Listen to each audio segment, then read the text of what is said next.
Now, last week, it looked like the Julien Lopetegui era at West Ham was getting off to an absolute flyer. They brought Max Kilman in for £40 million or whatever. That wasn't really the headline transfer we were after, but it looked like Mazraoui, a proper Champions League level player, was going to be leaving Bayern Munich to join West Ham. Unfortunately, it seems that Man United have picked West Ham's pocket on that transfer, and he's going to be joining Erik ten Hag at Old Trafford. But that move might have a little domino effect down the road. We might see Aaron Wan-Bissaka come to West Ham to be the new right back for Julien Lopetegui. But in lieu of that, the transfer department at West Ham have wasted no time at all in signing World Cup winner Guido Rodriguez, Champions League finalist Niclas Füllkrug, and the star of the show of the English Championship last year, Crysencio Summerville. In the video today, we're going to look at the impact that these three signings really have, what difference do they make to the West Ham best 11, and ultimately, how high in the table can West Ham now climb with these reinforcements, as well as, is there any missing pieces of the puzzle that we could expect to see West Ham bring in or maybe ship out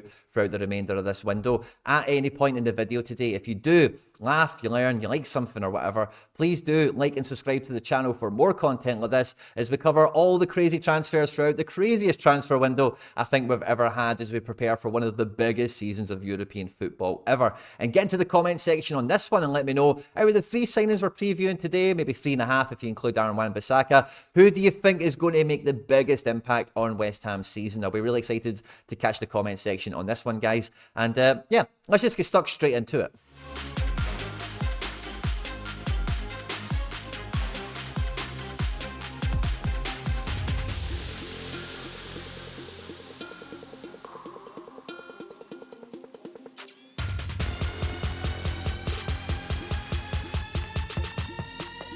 Now, in the last video, I was throwing that kind of air of caution out there. Be careful what you wish for. It might be out of the frying pan into the fire with David Moyes and Lopetegui.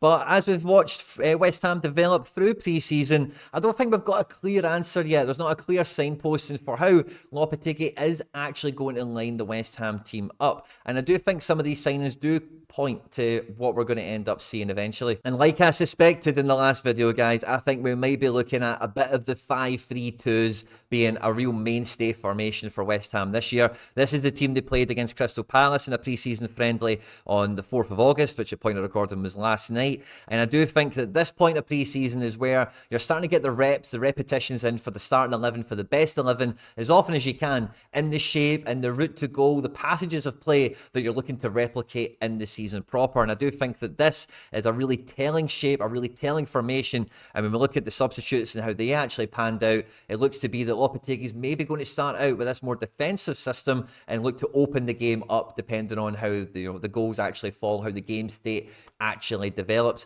But as we looked at West Ham in the last video, there was a few huge question marks for no matter how, what style of play they're going to try and implement this season, that they had massive gaps, massive holes in their squad that really did make these questions a lot bigger, a lot more ambiguous. But these transfers seem to have given us some answers. Because the headline signing for me out of these three is Niclas Füllkrug, the Champions League German international striker. Has had a real meteoric rise in his career over the last 3 or 4 years. And this is a guy that really does have a distinct style of play, and knowing how Lopetegui likes to have teams lined up, and from knowing the profile, the strengths and the weaknesses of somebody like Niclas Füllkrug, I think a lot of questions here do get answered. Because although on paper you might look at it and go, yeah, you could have Kudus on the right, you could Summerville on the left, and then you've got Füllkrug up here as the arrowhead, as the spearhead striker, the fox in the box who's going to be getting his elbows in where it matters, get his head in where it counts the most, and will always be there for second balls and whatever else. That fox in the box to put the ball in the back of the net. He's not really an apex, out-and-out lone striker. We've seen bits of that for Germany and for Borussia Dortmund. And if you wind back to when this guy was at Werder Bremen, he had a very formidable strike partnership with Marvin Duksch, who I think now has made his way to the Middle East. And when we look at the West Ham team that we've seen just play Crystal Palace, I think this is the shape, this is the tactical system that we're going to see Niclas Füllkrug deployed in, where he's going to be one of 2 forward strikers that are going to be really asked to give the opposition defence a lot to think about, give them high energy and lots of problems to playing out from the back, which might then see West Ham capitalise upon some errors, and they can maybe bring some other players into play on the counter-attack or the gegenpress, the counter, to stop teams actually coming on to the West Ham defence, to stop them actually making through midfield and causing problems. So I think Füllkrug here really does look like he's going to be part of a partnership here for West Ham in the front two, which, based on his success for Borussia Dortmund, Germany, and previously to that Werder Bremen, is a task that he's going to be very much up to. And a big question that we normally look at, especially for strikers that come into the Premier League, is number one, their actual quality in the final third. Are they going to be good enough? And number two, their physical profile. Will they be able to mix it up with the biggest and best defences in the Premier League? And for me, Füllkrug easily ticks all these boxes, but I think we're going to get a lot more out of him at West Ham if he does have a strike partnership in here with somebody maybe like the likes of Mohamed Kudus is probably my favourite for it. It could be somebody like a Summerville. I'm not ruling that out because he's very pacey, and equally, like, if he does turn the ball over, if he does get found in open play, in possession, he's got great delivery to find somebody like a Füllkrug at front post, back post, a number of different areas. And I think for the amount of hype and the amount of interest that we've seen around Summerville, like, this guy was linked to Liverpool and a few other really dominant, prominent Premier League clubs. So I do think this is a bit of a coup. And alongside Mohamed Kudus, there's two significant wingers here at West Ham that if they did shape up with like a 3 in attack or a 4-3-3 or whatever, they would have good symmetry. They could play either wing. The wingers could maybe even be swapping sides in a system like this, which would give West Ham a lot of different variety, a lot of different routes to go. Because before we had Füllkrug in this team, the likes of Antonio, Ings, and even Bowen don't really cut the mustard for any sort of arrowhead, spearhead, goal-scoring striker that I could see Lopetegui really, living and dying by on his team selection throughout the whole season. And I think Niclas Füllkrug gives you that. He is the striker for all occasions. And if it is going to be a 4-3-3 or a 5-3-2, I think Niclas Füllkrug is probably one of the best strikers across European football that West Ham could have brought in. Now, he maybe does have a wee bit of the touch of the Seb Hallers. He's very much a similar profile, very similar style of player. And that transfer never really ultimately worked out.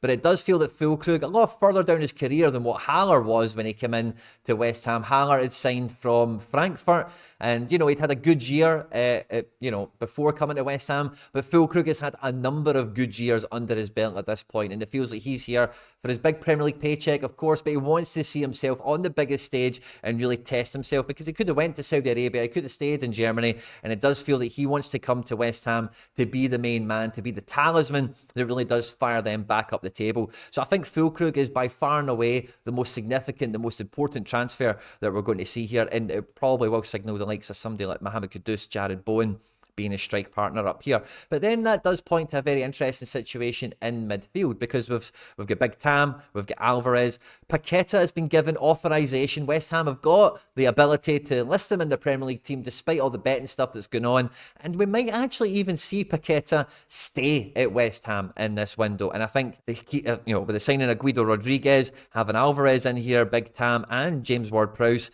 Paqueta is the guy that keeps this midfield at the top end. It makes this look like a top half squad, makes this look like a squad that really could give any team in the Premier League a good run for their money. It's not completely out of the question that Paqueta could be like a second striker, another kind of big figure up in the final third here, and maybe West Ham would fill in with like an Alvarez, a JWP, and a Guido or whatever, and a kind of clean engine room, guys that just want to turn the ball over, play the ball into the attack, and then hold the castle, protect the castle, keep the space in the middle of the pitch nice and tight. And with the likes of Edson and Guido, you maybe then give the likes of Ward-Prowse, if it was him, to be in orbit of the midfield and look to pick up spaces in these little pockets where he can then deliver killer balls into the more dangerous players like Kudus, Füllkrug, Paqueta, whoever it might be that would come in to start. Because one of the key problems almost every Premier League club has to face coming into this window is who is going to be their midfield engine room, who is going to be the ball winners, the playmakers, the guys that are going to get on the ball, make the team tick, and play those decisive balls into the final third for their strikers. And yeah, James Ward-Prowse has that kind of passing range, has that kind of ability. Paqueta does have that forward, that final third presence that we're looking for. But like you say, with his future being a little bit up in the air, it puts a lot of the onus on James Ward-Prowse. But even if we were to imagine Paqueta wasn't in the building, this style of midfield here, you can get a lot of consistent pairings and maybe even three midfielders to play consistently throughout the season. But then what you could see is the likes of Summerville, maybe Guilherme or whatever, being sort of attached to the midfield and then being let loose off of that to peel into wide areas, to hold the width for different, switches of play from right to left, from left to right, depending on what might happen. So I think that the addition of Guido gives Edson Alvarez a little bit of cover. So maybe there's only going to be one hatchet man, one ball winner in here. And make no mistake about it, Guido Rodriguez is a La Liga veteran. He's a World Cup winner. He's an Argentinian international defensive ball-winning midfielder that he really is the stereotype of what you expect him to be in here. I expect Guido is probably going to play 95% of league matches, if not more, depending on fitness and availability for West Ham, which should, maybe it's alongside Alvarez, maybe it's alongside Ward-Prowse, but he has that experience, he has that leadership, and it really does make a big difference to this team over Souček, who's a Premier League veteran, and he's got some qualities and attributes I'm sure we're going to see utilised this season. But Alvarez, who has done well for West Ham, don't get me wrong, but coming into West Ham and now being here, he's not on the same level of prestige or experience or whatever as a Guido does, and sometimes these guys in the engine room, when you've got that guy that's just been around the block once or twice, knows a thing or two about a thing or two, they can make such a huge difference to the confidence of the defensive unit. And equally, the midfielders that do want to peel off and go into spaces, they know that this guy is going to be covering in behind them, is going to be looking out for them. And hey, if they lose the ball, if possession gets turned over, he's not going to be shy in making a professional foul or even just genuinely winning the ball back and keeping the pressure higher up the pitch. So I think Guido makes a huge difference, a huge upgrade into this midfield here. And alongside all the would-be partnerships in this midfield three, I feel that Guido really does help unchain a lot more of the attacking talent, a lot more of the arsenal that West Ham might have here in counter-attack.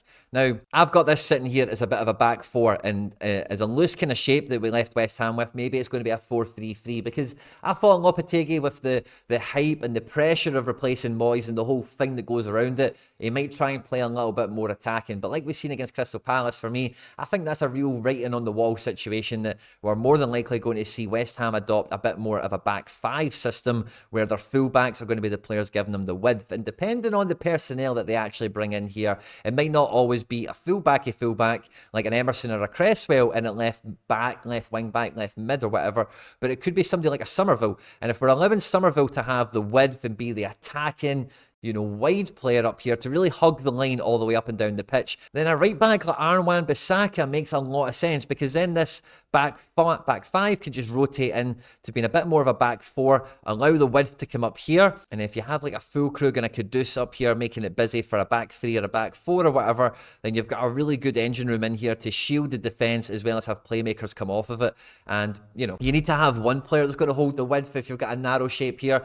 Both the fullbacks might end up doing that for West Ham, but I don't see West Ham being that expansive, to be quite honest with you. When you see the style of players that they are bringing in, it's about keeping it tight, it's about keeping it low block, it's about making no mistakes, give your opposition absolutely no opportunities, no mistakes, but when they make mistakes, have the ability to absolutely pounce on it. So I do feel that, Guido and Füllkrug do a lot in identifying what kind of, system that West Ham might try and play in the attack. Summerville might actually be one of these transition players that's all about bringing the ball from back to front, although his defensive credentials and qualities, that he might drown in that kind of situation. So it's hard to see that if it is going to be two with a Füllkrug, a midfield three in here, it's hard to imagine that Summerville would actually be a starter in this case, because with Mavropanos, Aguerd, Kilman and Zuma, feels like three of them will populate the three centre-backs, and it's going to be between Cresswell and Emerson that might be those bombastic full-backs. But Cresswell's had his best days there, certainly behind him. We've seen him play left centre-back in the Crystal Palace friendly. Maybe that'll be short-lived. But Emerson is much more of that guy. Now, Emerson does have defensive credentials about him. He can be a left-back's left-back. So Summerville, for me, gives you a better offensive upgrade than what Emerson gives you, certainly. But going back, he's definitely going to leave a little bit left to be desired. So I think this is still something we've got a big question mark on the defence. Is it a 5? Is it going to be a 4? I'm more in question. I'm more in line to not question it being a 5 and thinking that's what it's going to be. I think this will be what is pretty close to what will be West Ham's strongest, their best 11. Guido here doing the hatchet man in the engine room. Ward-Prowse and Paqueta allowed to operate with a bit more freedom, orbit the pockets of spaces they can find, and then trying to find the likes of Kudus, trying to find the likes of Füllkrug in transition and counter-attack. And although we might see Aaron Wan-Bissaka hold some width and mirror what we would maybe see from an Emerson or whatever, I don't think, Aaron Wan-Bissaka's offensive inefficiencies, I don't think are going to change anytime soon. And I don't think we expect to see Wan-Bissaka really overlapping and getting into the box here, but maybe somebody that can hold a bit of width and keep a winger, keep some fullbacks preoccupied. But it might be, like I say, a bit more of the like Emerson bomb on and cause some problems. And in Kilman, they've got that guy that can step into midfield from defence, carry the ball up, be a bit of a ball playing centre back that can maybe then play it into the little pockets of space for the more attacking players, leaving Mavropanos and Aguerd to be the hard men defenders to make sure that no transitions, no counter-attacks come onto the West Ham defence. And really, prototype, man-for-man profile of player, this is a really well-balanced squad that really does fit the tactical bill, as it were, but it does require this best 11 to be fit and available and really buy into what the manager's got. And really now what we see here from the secondary team here, the likes of Guilherme, Bowen, Summerville, even Alvarez and Big Tam, is that West Ham now have a lot of options from the bench. Like if they do start with this type of shape and it's not really going their way, taking someone out like a Mavropanos or an Aguerd and replacing them with a Summerville and going from 5-3-2 to 4-3-3 is now a real, the bench could now be a real weapon, a real game changer for West Ham. And if you are going to operate in the top 6, top 7 places in the Premier League, you need a bench that can win you games. You need a bench that can change the game as well. And although Summerville for me might not come in to be a starter, that's kind of one of the main benefits that we're probably going to see from him. Never mind the depth and quality that we have now, maybe in midfield for the defensive stuff. I don't think there's enough attacking variability here in the engine room midfield here, but otherwise everything else really does seem like there's pretty much two to a position in a lot of the key areas you would want to see, except for, if there is something a bit wonky that happens with Paqueta, then it does really nerf this whole midfield type shape. And this is kind of what I was trying to illustrate a minute ago, where somebody like Summerville could take this James Ward-Prowse situation here, be a part of a midfield three, but he's just there to be like a false winger, starting a bit centrally. And then these guys can become really hard to actually mark up because a centre midfielder is going to want him. But if he starts drifting out into these areas here to play with an Emerson, then he can find himself in pockets of spaces quite easy. But then it does require the likes of Guido and Alvarez, whoever it might be, to shuffle along and make that up. Equally, Mohamed Kudus could play in a role similar to this as well.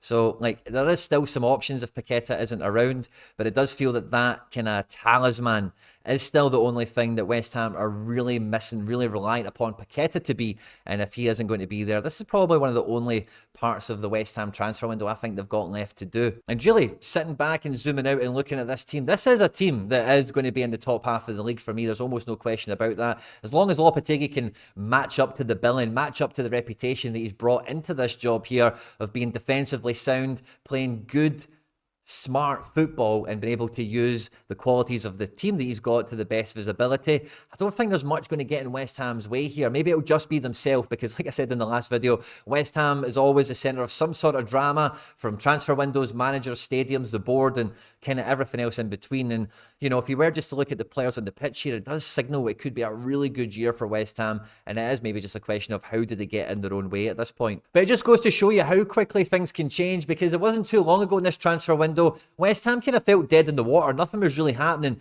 but then all of a sudden, Füllkrug, Guido, Summerville, maybe Wan-Bissaka, and this squad now is totally transformed and is coming into the Premier League season a bit of an unknown quantity, a bit of a wild card for a lot of Premier League teams to prepare against and ultimately try and defeat. I think West Ham could look forward now to quite an exciting year with the level of players they're bringing in being so high. Any remaining transfers that they do, you would like to think it keeps alongside the World Cup winner, Champions League finalist level of target that they're looking to bring in. West Ham fans can be excited. I'm excited to watch how they pan out. I hope you enjoyed this video today, guys. Don't forget to jump into the comment section and let me know who do you think is going to make the biggest difference for West Ham this year. On screen and now with some other stuff that I've made that YouTube thinks you might enjoy. I do hope you enjoyed this one, guys. Don't forget to like and subscribe, share and retweet. Stay out of trouble, and I will catch you on the next one.